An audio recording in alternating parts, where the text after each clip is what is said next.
Okay, so first question for today is going to be most of the rabbis who discuss the idea about Jesus being in the Talmud dismiss it as not being the same Jesus of the New Testament. But there are some who actually say that they believe that it actually is the Jesus of the New Testament that's mentioned in the Talmud. In fact, and there's even word that they know for a fact this person died and actually was buried, not resurrected. So we would like to have your thoughts on this topic, if you don't mind. Wow, that's a very interesting question. Question is, how much time do you spend on it? So the question is the Jesus of Christianity the Talmud? And people go, what do you mean? Is like another Jesus, like who plays plays shortstop for the Yankees? That's not what. It's important to understand there are the name Yehoshua or Yeshua or Yeshu. These are truncated. That would be the equivalent today of Josh. Of course, you will find that all over our sacred literature, not just in the Talmud. You'll find it in the Tanakh itself. Many, many people with this name. There's Yeshua, who was a high priest, who was the nephew of Ezra. He was the son of Yehoshua ben Yehotzadok. Yehotzadok was Ezra's younger brother. So people go, oh, it's Yeshu, or there's Jesus. So I think in Josephus it's like 27 people with that name. So this is a very common name. So this makes it very complicated. But it should be said that there are two notable characters discussed in Talmudic literature that Christians are usually referring to. And it's not for good reason. They're referring to it because they're saying that it's not just that Jesus is mentioned in Talmud, because these two individuals or this individual who's mentioned in the Talmud, you find in different places, whether it's the Tractate Gittin or Tractate Sanhedrin, there's nothing nice about this individual. There's nothing complimentary. That means if that is in fact the Jesus of Christianity, that would not only not support or give credibility to the claims of the church, it would diminish from it. As it turns out, the Yeshu that we find in the Talmud are lived in two different periods. So there's one person who we are very familiar with, who lived during the time of Yeshua ben Parachia. Now, the point is that this can't be the Jesus of Christianity, because the Jesus of Christianity, we are told by Christians, was born, depending on which gospel you read. According to Matthew, Jesus was born while Herod the Great is still alive. They were contemporaries. Herod the Great, we know, died in 4 BCE. According to Matthew's infancy narrative, Jesus was born around 6 BC, because it's not germane, but he would have been as much as 2 years old at the time that Herod died. So therefore, according to Matthew, Jesus is born, 6 BCE. It's way too late. It can't be the same guy. Luke identifies Jesus' birth with a census of the Roman Empire, which Jews, we are told, had to go back to their ancestral city. Not just Jews, but members of the Roman Empire, which incidentally never happened. It is bogus, but the key is it's the same time when Herod Archelaus, the son of Herod the Great, who was crazier than his father, was removed from power, and the governor of Syria, Quirinius, was brought in its stead. That we know when that happened. That was a historical event. That happened in 6 CE. Luke identifies Jesus' birth with the governor of Syria taking over Judea. Okay? So therefore, Matthew and Luke are apart, let's say, a little more than a decade on when exactly Jesus was born. It's not, but certainly it can't be that 100 BC. That doesn't work. Then we have other texts about another person. Again, today Jews do not call themselves Yeshu. They don't call the kids Yeshu because the name became associated with something very negative in Jewish history. There was another Yeshu where we have place in the Talmud identified. That was in the time of Rabbi Akiva, which means 2nd century. That means 100 years after the fact. Because again, Christians are dating Jesus to be been crucified about 33. For what reasons? It's basically because of John's a 3-year ministry versus the synoptics. But let's say he was crucified near 30 as a general. So nothing fits. So the argument is, to Jews, is preposterous, because if in fact the Talmud is discussing the Jesus of Christianity, if it's the same person, and again, this is a very common name, this is not the kind of thing you'd want to use in order to lend credibility to the claims of the church, because these individuals are people who are not our best Jews. So I don't know why they do this today. Now, in the old days, meaning in the 13th century, when someone like Nicholas Donin, an apostate Jew from Paris, and he had it in for the Jews, and he sought out and gained a meeting with the Pope at the time, Pope Gregory, and which led to the burning of the Talmud. His point was the Talmud's evil, and worse, it speaks blasphemous of Jesus and Mary and all these other things. So their purpose was to destroy the Talmud. So that made sense. But today evangelicals are not, we are told, engaging in this kind of stuff. So first off, the Jesus we find in the Talmud is, the Talmud is this enormous document of more than 70 volumes. It's so large it takes 7.5 years to go through it all, folio by folio, which thousands of Jews do worldwide. But the Jesus they are pointed to are not the same people. I'm going to, full disclosure, are not the Jesus of Christianity, because chronologically it doesn't work. Let alone the stories there do not match the Gospels at all. So Christians who would point to the Talmud, I would say you can do a lot better.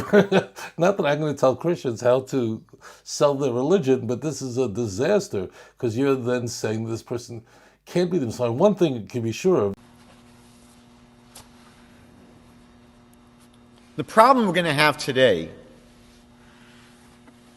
is to consider whether the Talmudic material can shed any additional light on this question.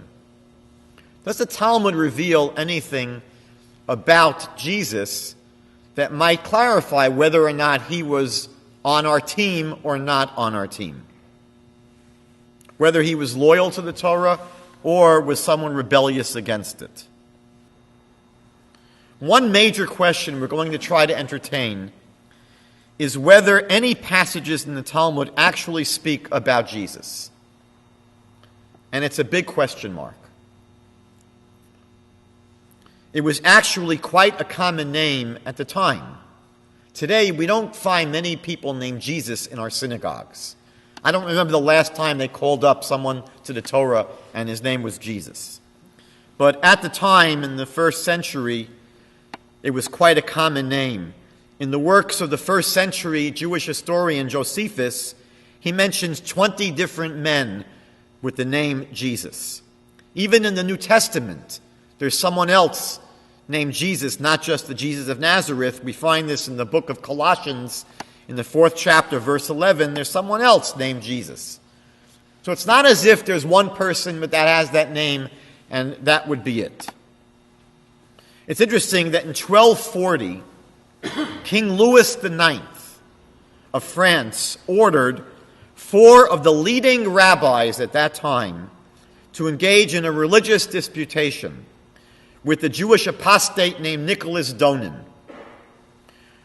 One of the more critical issues that they debated was regarding alleged Talmudic blasphemies against the Christian Savior.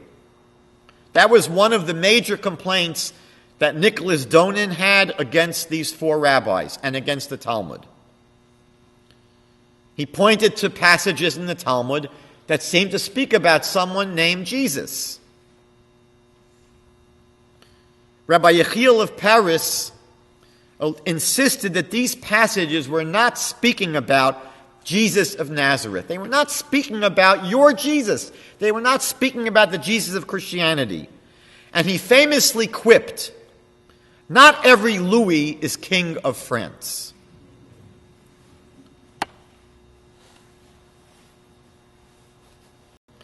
That Jesus begins his career as a normative Jew, as a Torah-observant Jew that does not teach anything that goes against the Torah.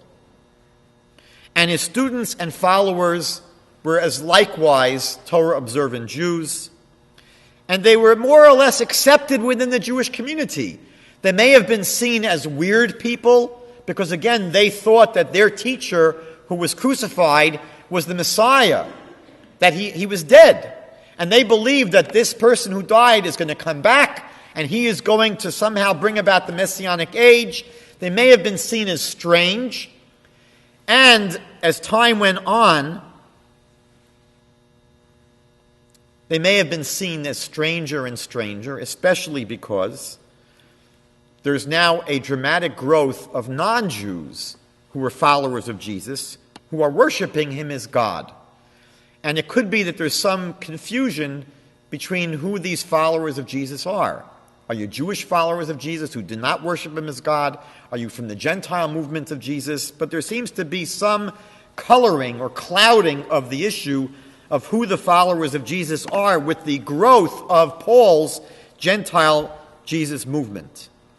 Also, what probably ends up happening over time is that there was a tendency among Jewish followers of Jesus, to cut themselves off, slowly cut themselves off from rabbinic leadership, especially after the destruction of the temple, rejecting to some extent rabbinic authority and holding up the teachings of their teacher, Jesus, as more important and more authoritative. Also, what happens at this time is that the Gospels are being written. And the Gospels have plenty of ammunition that is very much anti-Jewish and anti-Judaism. And so the rabbis slowly over time begin to look at this movement as more and more and more heretical and problematic. Over time, what probably happens is that they begin to blame Jesus and hold him responsible for the aberrations of the movement that springs up and moves away from him as time goes on. And finally, in the later sources, written about 200 or 300 years after Jesus, they accuse him of being an idolater. So I would say that there are basically two ways that we can look at the material in the Talmud. One possible way of viewing this material is that it has absolutely nothing to do with Jesus of Nazareth. It's speaking about other people altogether. Or we might say that this material in our Talmud may not be 100% accurate in terms of the precise dating and all of the details about the Jesus movement, but willy-nilly it could be that the rabbis are trying to speak about what became a movement called Christianity. And somehow in critiquing Christianity, they bring Jesus into it and they essentially are trying to attack this deviant, aberrant movement, which later was deviant and aberrant, by attacking what they saw as the source of the movement in these stories, which are not necessarily historical, but were intended to attack what they considered to be the founder of Christianity. And I think it's important for us to critically analyze these sections, because these parts are like every other part of the Talmud. The Talmud is written with unfathomably deep insight. There's multiple layers, and there's things hidden between the lines. But, if you were to Google the question of JC in the Talmud, you find thousands of websites and a lot of anti-Semitism being spewed. And that's unfortunate because a lot of it is being misinterpreted, misunderstood, misrepresented, taken out of context. And therefore, it's good to go to the sources and see what the sources actually say before we try to give a informed opinion as to what it actually means. Now, the Talmud my brother spoke about, we don't say what JC represents. The Talmud doesn't even talk about JC. It talks about a fellow by the name of Yeshu, or Yeshu HaNotzri. Now, what this is and who this individual is, and is this the Christian JC, is a major question. Because Yeshu, in all likelihood, is a variant of Yehoshua, Joshua. And it's very likely that there may have been tens of thousands, hundreds of thousands of people with that name. And thus, when you find that name in Jewish sources, it's not necessarily 1,000% clear that you're referring to the same individual. What's more, the word Yeshu, or Yehoshua indeed, that means salvation. So I would imagine if I was an aspiring Messiah 2,000 years ago, and I wanted to choose like an alias, just as my kind of my business, my operating name, it would seem like a good choice to choose Yehoshua or Yeshu, because that would indeed kind of bolster my credentials. And this is very useful, because if you look at the sources and you understand at what point in time they're talking, it seems very clear to me, and indeed to commentators as much as 1,000 years ago, that there's for sure more than one person being mentioned in the verses. Because you take some hints from the verses, and it's clear that it's not talking about the same people.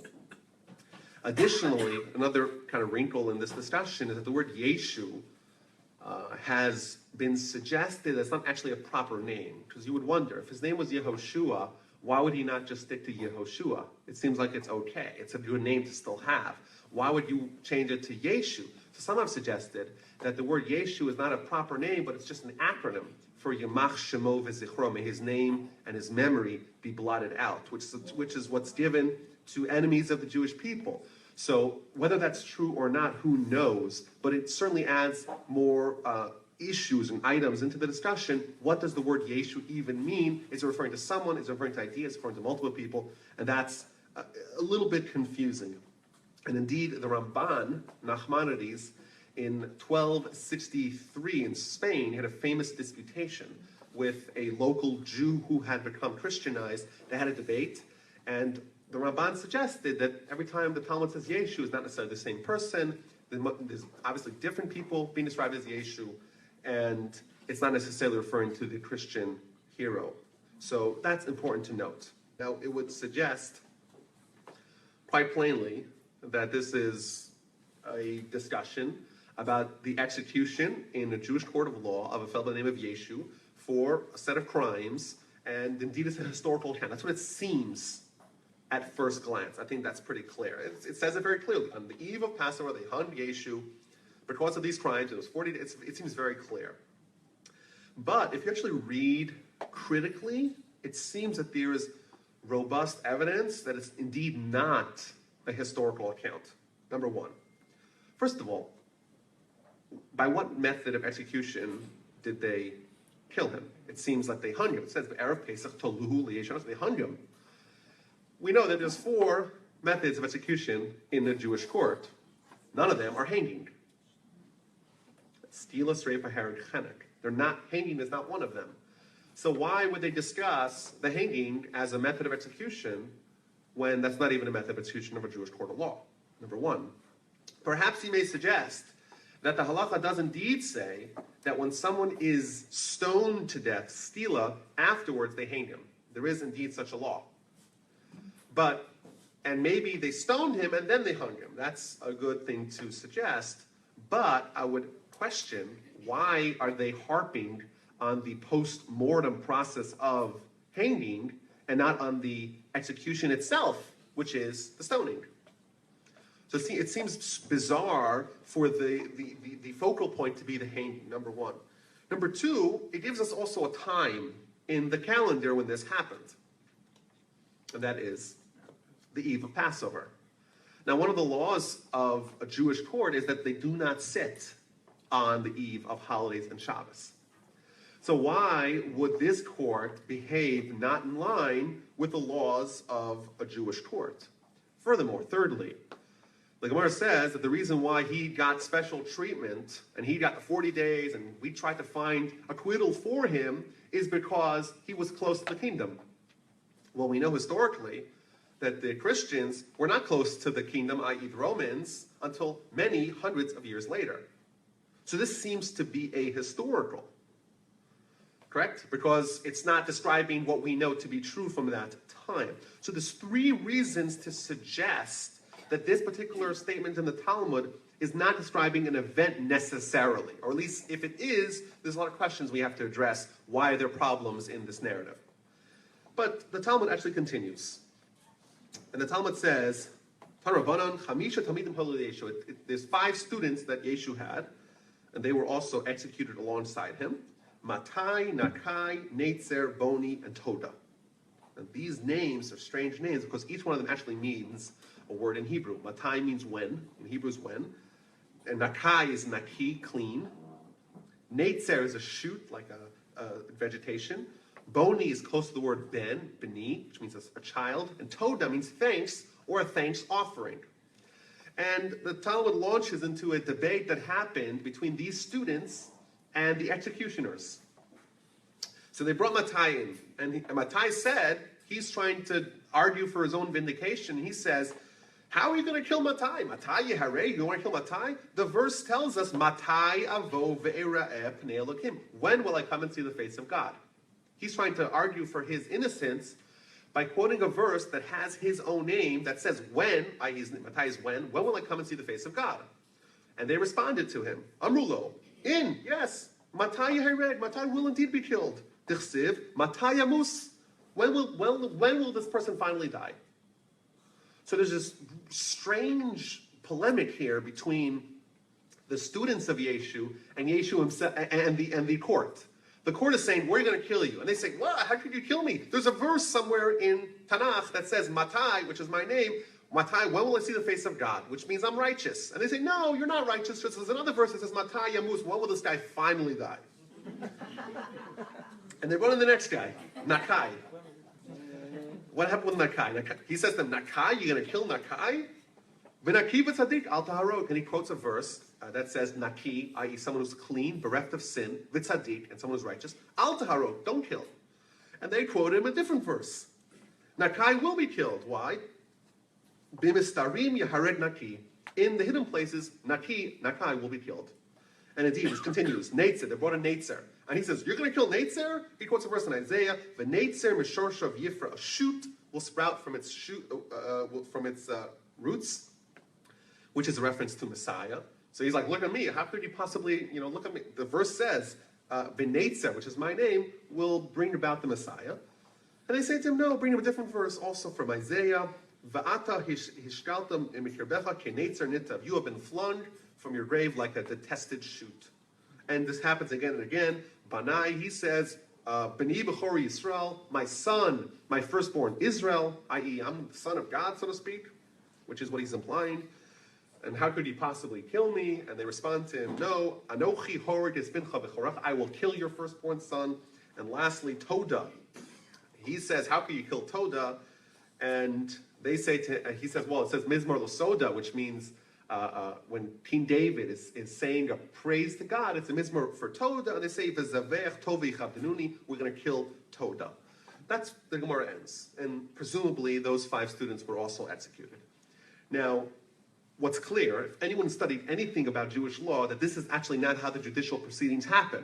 You don't come and say, well, my name is Matai. How could you possibly kill Matai? Because of some verse that says Matai is a righteous person. And this whole back and forth is really perplexing.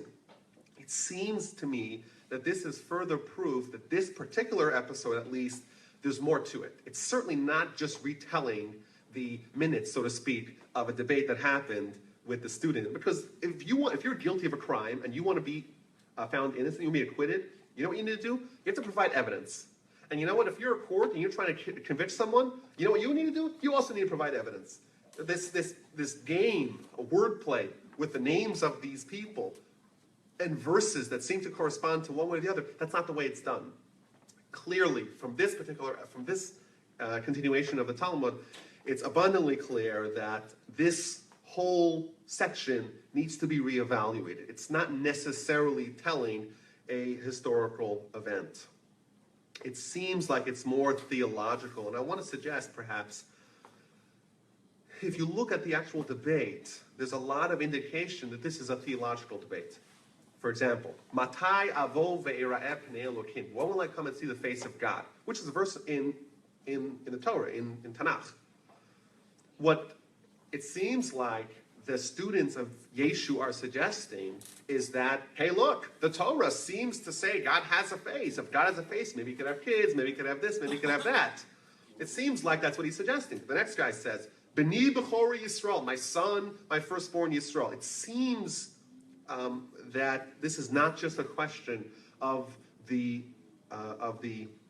guilt or innocence of these people. It's much more a theological debate that maybe happened or would have happened, or certainly a perspective of what the authors of the Talmud believe regarding JC and his students. Now, to be clear, I'm not trying to say the Jews didn't execute him. That's not my point. I'm just saying this particular Talmud has to be reevaluated. It's not as simple as it may appear. But Rabbi Akiva died in the year 135 or 136 or even 137 of the Common Era. So that's 230 years after Rabbi Shua ben Prachia, and 100 years after the alleged Christian hero is supposed to have lived.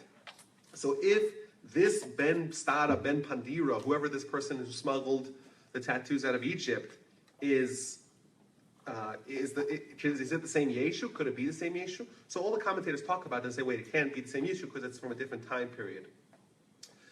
But there's another source. This is, again, from Sanhedrin 67a, and it's talking about the laws of execution, but it says, it's describing that someone who commits public heresy has different judicial laws. Normally, if someone wants to be executed, or any judicial happenings has to have two witnesses. The witnesses have to see what the person's doing, and they have to come testify. But the witnesses have to give warning to the person. So if two people, they give warning, and the person does it anyhow, you bring them to court. But in a case of public heresy, you don't need to have the two witnesses present. They could be hiding behind the tree, and if they overhear the public heresy being promulgated, then they could bring him to court even though they haven't given him warning. And the Talmud says, this is what they did to Ben Stada in Lud. They hanged him on the eve of Passover, and once again it goes through the whole rigmarole. Is it Ben Stada? No, it's Ben Pandira. No, it was Pandira was the husband of Stada, the whole back and forth, but it was Papas Ben Yehuda. No, his mother was Stada, but she was called Miriam, the hairdresser. No, but she was disloyal and deserted her husband. What this seems to indicate, so clearly this is talking about someone at a different point in history. So this is where the evidence is that in Jewish sources, there's at least two people by the name of Yeshu, because in a third source, yet another source, we're told about a sorcerer by the name of Yeshu ben Stad or ben Pandira. So it seems like this guy is again connected to Yeshu, but the timeline, neither timeline, not the one of Rabbi Shua ben Prachia, nor the one of the son of Miriam, aligns perfectly with the Christian timeline. But certainly, this is an indication of a perspective that we have had regarding JC. To me, it seems clear that there's at least two. I want to say maybe there's even a third. Who it actually is it a composite of the three? What if you were to say, looking at all the evidence, what is the Jewish perspective on JC? I think the easiest answer is it's sort of complicated. We have various people. Is it one or the other? Maybe there's two Papas Ben Yehudas. I think that's also a good answer. Maybe the same name, Papas Ben Yehuda, appears 130 years after the modern era, after the Common Era, and he also appeared earlier. Who knows? It's a great question. Indeed, there's a lot of sources about JC in early Christianity. Not a lot. There's a few sources. It's not so clear. They seem to be somewhat in conflict. If I had to make a guess, I would say that there's at least two Yeshus in the sources. Which one of them is which? Which one of them is it Christian JC, or maybe neither of them is? It's a good question. I think it's possible that there's a third one. There's one 100 years prior, one 100 years post, and there's one at the time. And thus, maybe to answer some of our questions, the reason why they convened on the eve of the holiday of Passover is because they were outside of Jerusalem in Chanut. They came back, reconvened, made a special emergency session, and they did that at a time where everyone actually convened in Jerusalem in order to cover it up from the authorities. So that's why they would make an exception at this time. But it's still not clear. There's no evidence that's incontrovertible one way or the other. There's a lot of interesting lessons that we could take, certainly about the perspective that they have had regarding this individual. Clearly, to them, and I think it's more logical to us, if someone has a mother and we can't find the father, there's an easier solution than some sort of immaculate conception, would you say? But regardless, it's not as clear as what you may see. And a good idea with regards to any Jewish sources, whenever you hear about them, to actually look at what the sources say and to be better informed in making an evaluation of the evidence.